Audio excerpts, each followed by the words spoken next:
안녕하세요. 오늘은 링크에 대해서 한번 공부해 보려고 합니다. 저희 개발자들은 이제 데이터를 가공하고 그 논리적으로 이제 뭔가를 작업하는 것을 좋아하죠. 좋아하겠죠.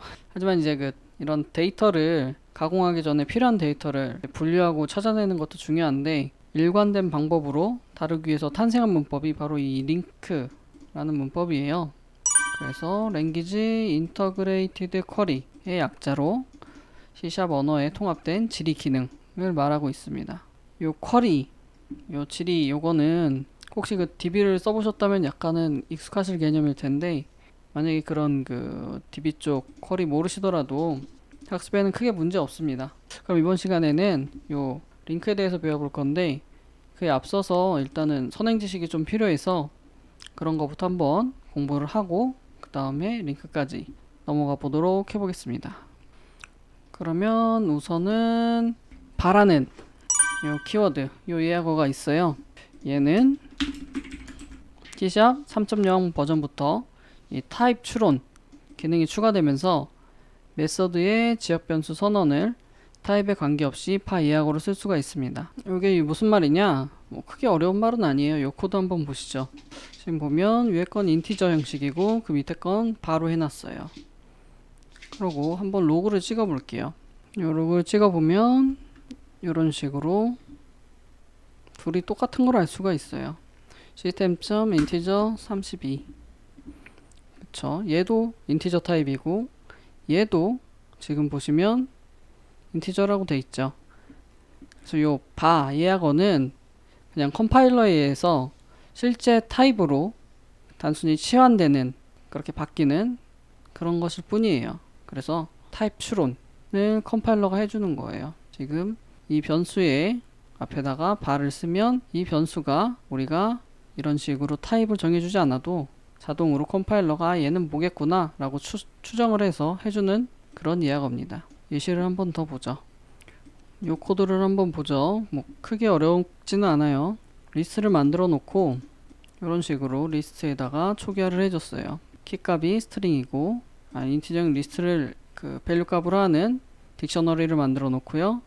그 다음 해당 딕셔너리에 이런 식으로 각 스트링 키값에 대한 리스트를 이런 식으로 넣어줬어요. 만약에 해당 딕셔너리를 이제 보이시문으로 돌리기 위해선 이런 식으로 복잡하게 이 타입 선언을 해줘야 돼요. 그쵸? 근데 제가 예전에도 간간히 그냥 말없이 썼지만 이런 식으로 바를 써주면 사실 코드가 상당히 간결해지죠. 그래서 일반적으로 for 이치문에는 바를 많이 씁니다. 이렇게 타입을 일일이 다 적기보단 코드가 훨씬 간결해서 이럴 때 바를 쓰면 참 좋아요. 그리고 또 예시를 보면 지금 보시면 여기 새로운 인스턴스를 생성하고 있죠. 뉴 게임 오브젝트에서 생성하고 있고 당연히 이 게임 오브젝트 GO1의 타입은 게임 오브젝트일 테니까 이런 식으로 리스트도 마찬가지로 저희가 리스트를 처음에 초기화할 때 처음에 생성하고 초기화할 때 이런 식으로 하죠. 당연히 이 리스트 1의 타입은 당연히 이쪽하고 동일하게 이런 식으로 타입을 맞춰줘야 돼요. 근데 사실 우리가 느끼기에도 여기도 게임 오브젝트고 여기도 게임 오브젝트고 여기도 리스트고 여기도 리스트예요. 타입의 선언이 두 번 나오죠. 그래서 이런 거는 사실 바로 이걸로 처리를 해주면 훨씬 좋아요. 훨씬 코드가 간결해지고 이렇게 읽는 것보다 사실 이게 더 읽기가 더 편할 수도 있어요. 왜냐면 여기가 바니까 아 그래 그럼 얘의 타입은 뒤에서 알려주겠구나 라고 유추를 할 수가 있겠죠. 그래서 눈의 흐름으로 봤을 땐 이 코드가 훨씬 더 좋습니다. 그래서 이렇게 쓰는 것보단 앞으로는 바를 쓰시는 걸 추천드려요. 이 바는 아무데나 쓸 수 있는 건 아니고 지역 변수에서만 쓸 수가 있어요. 그래서 제약이 있기 때문에 바를 쓸 수 있으면 이런 식으로 쓰면 훨씬 더 코드가 간결해지는 장점이 있어요. 그럼 이게 무조건 장점만 있냐? 그렇지는 않아요. 요번 걸 한번 보죠. 지금 메서드의 반환 타입을 바로 한번 제가 써봤어요. 여기 바하고 너미를 했으니까 그 다음에 이 메서드가 있으니까 이 메서드의 반환 타입이 바겠구나 라는 건 유출할 수가 있어요. 그리고 이렇게 갖다 대면 반환 타입이 인티저형이네. 그럼 얘도 당연히 인티저형이겠죠. 근데 아까 같은 경우에 얘는 눈의 흐름으로 쭈르륵 읽혔다면 얘 같은 경우엔 이런 메소드의 반환 타입을 바로 하면 이렇게 가다가 이 뒤에 타입이 있겠거니 하고 보다가 한번 움찔하게 되죠. 그러고 이제 마우스를 갖다 대야 되고 타입을 확인해야 돼요. 그래서 사실 메소드의 반환 타입으로 요 타입을 쓰는 건 저는 추천은 드리지 않아요. 근데 만약에 그래도 굳이 써야 된다면 이런 식으로 뭐 좀 이름을 요 메소드 함수의 이름을 조금 더 직관적으로 해주던지 아니면 정말 많이 쓰는 메소드 같은 경우엔 타입을 바로 해도 계속 나온다고 하면 모든 개발자들이 다 알 수도 있으니까 그런 경우에는 바로 해도 큰 문제는 없을 수 있어요. 하지만 일반적인 경우엔 그냥 타입을 명시해 주는 게 가독성적인 측면에서는 좋을 수 있거든요. 그래서 가급적이면 메소드의 반환 타입은 발을 안 쓰시는 것을 추천합니다. 만약에 쓰신다면 가독성을 좀 생각을 해주셔서 쓰시는 걸 추천을 드릴게요. 일단은 그래서 요 바에 대한 개념은 간단하게 설명드리고 넘어갈게요. 그 다음에 우리가 링크를 알기 위해서 두 번째 개념이 필요한데 인스턴스 초기화 개념이 필요해요. 저희가 예전에 클래스 쪽에서 생성자 개념을 배웠을 거예요. 이렇게 생성할 때 여기에다가 인자에다가 이렇게 값을 넣어주면 되겠죠. 그러면 얘네들은 각각의 값을 가지고 있을 거예요. 참 어려울 거 없는 코드죠. 각각 이렇게 생성자를 만들어 놨고 그 생성자를 바탕으로 해서 이렇게 new 키워드와 생성자를 이용해서 초기화를 시키고 초기화를 시키는 도중에 이런 식으로 값을 넣어줄 수 있어요. 그러면 얘를 한번 플레이를 해보면 그렇죠. 처음 인스턴스에는 뭐 넣어준 게 없으니까 뭐 아무것도 안 뜨고 두 번째 인스턴스에는 이렇게 넣어준 게 뜨고 세 번째 인스턴스도 마찬가지로 넣어준 게 뜹니다. 이런 식으로 넣어준 값들이 이런 식으로 넣어준 값을 확인할 수가 있어요. 근데 보면 우리가 결국에는 딱 요 두 가지를 값을 넣어주기 위해서 생성자를 이런 식으로 만드는 것 자체가 좀 코드 양이 좀 비효율적으로 많이 증가하죠. 고작 요거 두 개 넣어주려고 하는 건데 요거 두 개에다가 특정 값을 넣어주려고 하는 건데 코드가 너무 비대해져요. 그래서 요 방식도 시삽 3.0에서 개선된 방식이 나와요. 보면 이제 퍼블릭으로 선언한 이런 멤버 변수는 이제는 아까처럼 생성자 없이도 new 키워드와 이름의 값을 저장하는 형태로 초기화하는 방식을 지원해 주거든요. 이게 말로는 어려우니까 한번 보면 지금 여기는 지금 생성자가 하나도 없죠. 생성자가 하나도 없는데도 불구하고 보면 뭐 얘는 기본적으로 있을 수 있으니까 얘는 넘어간다 치더라도 두 번째 new 해서 새로운 인스턴스를 만들고 여기 값을 넣어주는데 우리가 보면 여기 아까처럼 생성자가 있지가 않아요. 생성자가 있지가 않은데도 불구하고 여기는 없는데도 불구하고 바로 이런 식으로 대입이 됩니다. 여기 age도 마찬가지로 대입이 되죠. 그리고 이런 식으로 하물며 얘는 프로퍼티 중에서도 그냥 자동 구현 프로퍼티죠. 이런 식으로 되어 있는 애조차도 이렇게 플레이를 해보면 이런 식으로 결과가 나오게 돼요. 결국엔 똑같겠죠. 처음 거는 뭐 아무것도 없었고 두 번째 거는 이름만 있고 세 번째는 나이만 있고 네 번째는 세 개가 다 있죠. 이런 식으로 저희가 확인을 할 수가 있어요. 생성자가 없이도 그래서 이렇게 선언되는 멤버 변수 퍼블릭으로 선언한 이런 멤버 변수는 이제 new 키워드와 new 키워드의 이름과 값을 지정을 해주면 생성할 때 그냥 바로 초기화가 됩니다. 그래서 상당히 편해졌어요. 예전에 이런 코드보다 이제는 이렇게 그냥 바로 하고 따로 생성자를 만들지 않아도 바로 이렇게 인스턴스를 초기화를 할 수가 있습니다. 여기까지는 크게 어렵지 않죠? 여기까지가 이해가 되셔야지 그 다음에야 이제 링크를 들어갈 수가 있어요. 이제 링크에 들어가면 처음에 이 유직문 선언이 필요해요. using system.link 선언을 해주시고요. 그 다음에 person 클래스예요. 그래서 뭐 이름하고 나이랑 키 뭐 이런 식으로 해놓고 그냥 뭐 생성자 따로 없이 그냥 프로퍼티로 만들어 놨어요. 그리고 디버그 로그 이렇게 쭉 쓰는 것도 귀찮아서 그 리서트 메서드를 하나를 만들어 놨어요. 이렇게 만들어 놨으니까 이제 아까 전에 배운 거를 써먹어 보죠. 일단 리스트에서 새로운 리스트를 만들고 그 리스트 안에 person 클래스를 이렇게 생성을 할 거예요. person 클래스에 인스턴스를 생성할 거예요. 뉴 키워드를 이용해서 새로운 인스턴스를 생성할 건데 지금 보시면 방금 전에 배웠죠? 인스턴스 이렇게 바로 초기화할 수가 있어요. 생성자가 없이도 이렇게 초기화를 한 다음에 이 구문이 이제 링크 구문이라고 보시면 돼요. 그리고 for each에서 이제 결과가 나오겠죠. 한번 제가 설명을 안 드리고 그냥 한번 결과부터 보시죠.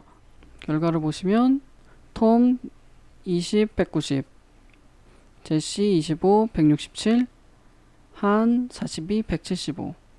결과가 이쁘게 잘 나온 거를 볼 수가 있어요. 요게 링크 구문이고 지금 우리가 한번 링크 구문 된 걸 for each 문으로 해서 그냥 한번 뭐가 나오는지 돌려봤어요. 그렇게 해서 로고를 찍어 본 거죠. 근데 우리가 이렇게 넣어준 요 데이터가 그대로 나오게 됐습니다. 그럼 이제 요 구문을 한번 이해를 해야 되는데 요 구문 같은 경우엔 이렇게 이해하시면 돼요. from person in people 요 people 안에 있는 요 데이터에서 우리가 조건은 안 정했지만 조건을 충족하는 요 person 객체를 이런 식으로 추출을 하는 거예요. 근데 이렇게 말하면 조금 이해가 어려울 수도 있어요. 일단 얘는 전체인 건 이해가 됐죠. 그 전체의 하나라는 거예요. 그 전체의 하나의 데이터고 그 안에 있는 데이터고 그 데이터에 우리가 지금 조건은 안 정했지만 조건들을 해서 그 조건에 맞는 애는 다시 1로 가지고 오는 거예요. 이렇게 하면은 이해가 조금 어려울 수 있으니까 이걸로 보시면 조금 이해가 쉬우실 수 있어요. 우리가 for each 문은 많이 익숙하잖아요. 이렇게 대응하시면은 이해하시기는 크게 어렵지 않을 겁니다. 이 for each 문으로 보면 저기 for each 문을 돌리면 이런 식으로 for each 문이 되죠. 전체고 그 중에 하나, 그죠? 얘도 마찬가지예요. from in에서 얘가 전체고 그 중에 하나예요. 이 select 문은 이렇게 이제 그 결과값을 추출하는 거라면 여기 for each 문도 마찬가지로 전체고 그 중에 하나에서 요 하나를 이제 뭐 지우고 복구하겠죠. 그래서 만약에 요 from in 요게 어렵다면 for each 문에 요 in 생각하셔서 그렇게 이해하시면은 요 링크 쪽은 조금 이해가 쉬우실 거예요.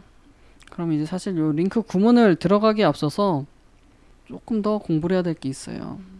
우리가 이전에 I enumerable, I enumerator 그 개념에 대해서 공부를 했었죠.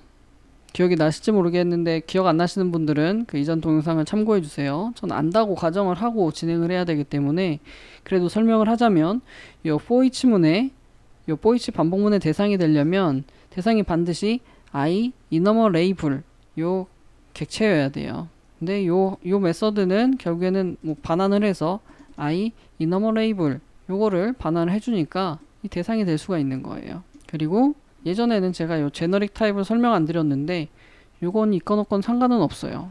코드가 동작하는 데는 상관이 없습니다. 근데 이렇게 타입을 정해주면 단순히 요 타입을 내가 지금 열거하고 있는 요 타입을 정해주는 거라고 보시면 돼요. 제너릭이라고 크게 어려울 게 없고 오히려 제너릭을 쓰면 내가 타입을 지정해 주기 때문에 타입을 지정 안 한 것보다 코드도 조금 더 명확해지고 사실 타입을 지정 안 하면 얘네 타입은 오브젝트 타입으로 넘어갈 수 있어요. 오브젝트 타입으로 되고 그래서 박싱과 언박싱이 될 수 있기 때문에 가급적이면 그때 설명은 안 드렸지만 이런 식으로 제너릭으로 하시는 걸 추천드려요. 어찌되었건 우리가 이전에 for each 문을 공부할 때 I enumerable, I enumerator를 배웠죠. 갑자기 여기서 링크 하는데 왜 요런 말을 하냐 하시겠지만 한번 잘 보죠. 요 링크 쪽에 좀 많이 푸네. 요 링크 쪽에 바 쪽에 딱 갖다 대면 이 바는 뭐시기 해서 결국엔 I enumerable 하고 out 이런 식으로 돼 있죠. 그쵸? 결국엔 뭐냐 우리가 이렇게 반환하는 요 타입은 I enumerable 제너릭을 반환하는 거예요. 그래서 아까 제가 요거를 한번 말씀드린 거예요. 그러니까 I enumerable을 반환을 하니까 결국엔 이 for each 문을 돌릴 수가 있는 거겠죠. 그래서 이렇게 포이치문을 돌릴 수가 있는 겁니다. 그냥 돌리는 게 아니고 이런 식으로 반환을 타입을 맞췄기 때문에 그래서 돌릴 수가 있는 거예요. 근데 사실 요런 지금 요 링크 구문은 내부적으로는 사실 요런 방식으로 변해요. 우리는 링크로 이렇게 구문을 만들었지만 내부적으로 봤을 때는 이렇게 코드가 변합니다. 이거 보면 여기 잘 보이시나? 잘 보세요. 여기 확장이라고 보이죠? 여기 확장. 그쵸? 내부적으로는 확장 메서드로 그것도 i 이너멀 레이블의 확장 메서드로 요 셀렉트가 구현이 돼요. 여기 있는 셀렉트가 확장 메서드로 구현이 돼서 결과값을 반환해 줍니다. 그래서 전 시간에 공부했던 확장 메서드의 개념이 나오고 예전에 공부했던 i 이너멀 레이블 개념까지 알고 계셔야지 이제 링크를 공부할 준비가 되신 거예요. 당연히 여기도 i 이너멀 레이블 타입이니까 호이치문을 돌릴 수 있는 거겠죠. 요거를 그냥 메서드로 표현을 하면 이런 식으로 표현을 할 수가 있을 거예요. 결국엔 매개 변수로 해당 리스트 가지고 와서 포이치문을 돌리고 포이치문을 돌리는데 결국엔 우리가 이걸 반환하는 타입이 i 이너멀 레이블이니까 i 이너멀 레이블일 테고 우리가 반환하는 게 여태까지 데이터를 다뤘던 게 펄슨이니까 형식은 요 펄슨이겠죠. 펄슨 클래스겠죠. 이런 식으로 해서 얘를 이렇게 일반적인 메서드로도 표현을 할 수가 있어요. 그래서 결국 보면 요 링크 구문으로 이렇게 링크로 만드는 얘나 아니면 이렇게 확장 메서드로 만든 이런 버전이나 아니면 이렇게 일반적으로 만드는 일반 메서드 요 세 개는 동일한 역할을 해요. 크게 어렵지 않죠? 크게 어려울 수도 크게 어려울 수도 있어요. 사실 결국에는 그 기반 지식이 필요하기 때문에 어찌되었건 오늘은 링크를 공부하기 위해서 기본적으로 알아야 될 요 바랑 그리고 새로운 인스턴스를 생성할 때 이렇게 간단하게 생성자 없이 생성할 수 있는 방법에 대해서 배웠고요. 요 두 방법을 토대로 이제 링크 구문을 사용하는 방법을 배웠고 간단하게나마 뭐 정확하게 배우진 않았지만 간단하게나마 배웠고 그리고 이 링크의 결국엔 요 링크 구문의 바 타입이 i 이너멀 레이블 타입이라는 거 그래서 포이치문을 돌릴 수 있다는 거 그리고 요 링크 구문은 내부적으로는 결국엔 요 확장 메서드로 그 변환이 된다는 거 그리고 이 링크 구문이나 요 확장 메서드 구문이나 아니면 이렇게 일반 메서드 구문 이렇게 일반 메서드로 만드나 결국엔 내용은 동일하다는 거 동일하게 작동한다는 거 그것만 알고 넘어가시면 오늘 많이 배우신 거예요. 그러면 오늘은 여기까지만 하겠습니다. 수고하셨습니다.